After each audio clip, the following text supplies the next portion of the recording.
Sir.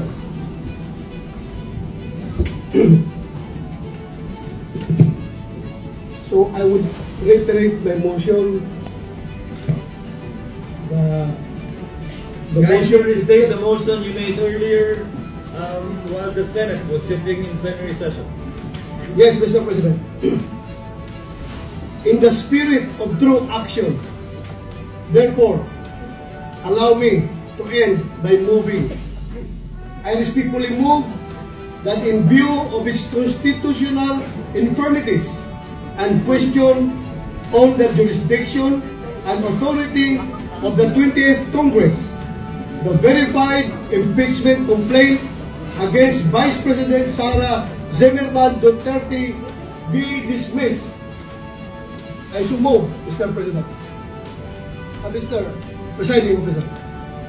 Senator Go is recognized for his seconding speech. Rather, Senator Judge Go is recognized for his seconding speech.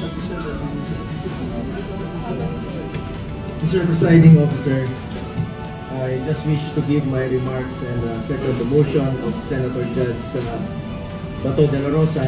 I agree with the motion of Senator Judge Bato. Ang gusto nating kalabasan ng paglilitis na ito ay justisya, hindi politika. Mararating lang natin ito kung masasagot ang mga katanungang na hindi nabibigyan ng linaw hanggang ngayon.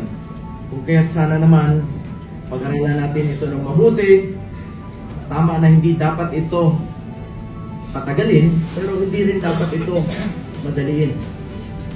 At the very least, pag-aralan natin ito ng mabuti.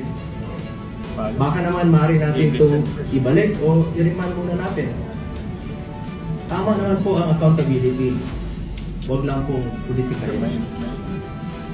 May tamang proseso ang impeachment. Dapat pag-aralan natin ito ng mabuti o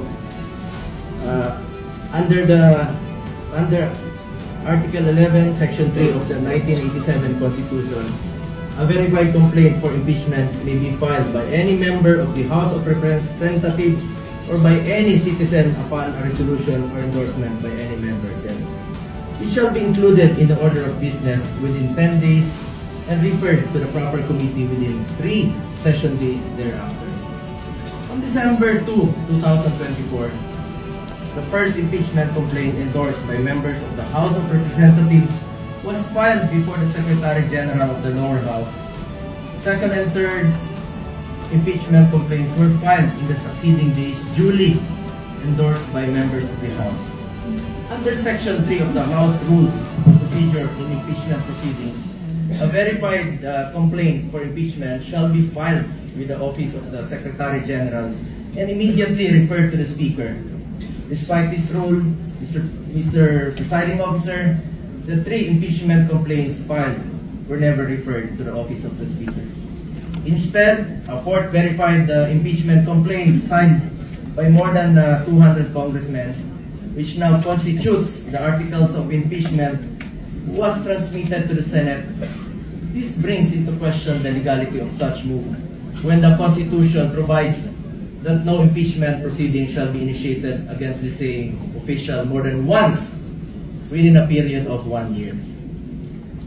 Para sa ordinaryong mamamayan, at lalo na sa aming mga binigyan ng tungkulin na maging Senator Judge sa paglilitis na ito, this opens up a lot of questions.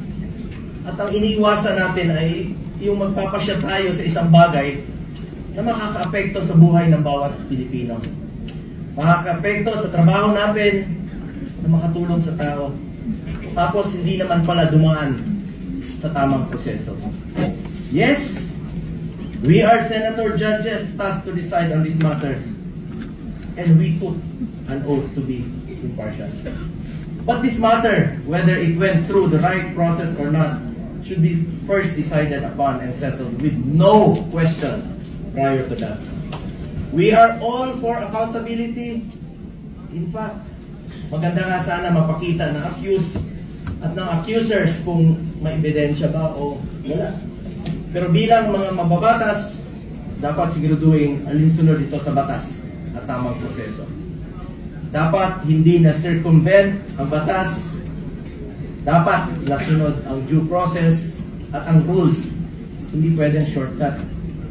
Justice delayed is justice denied, and justice conducted the wrong way is no justice at all. Anong nangyari sa tatlong naunang impeachment complaints? Bakit hindi ito agad na-refer sa Speaker's Office? Bakit hindi ito isinama sa order of business within 10 session days?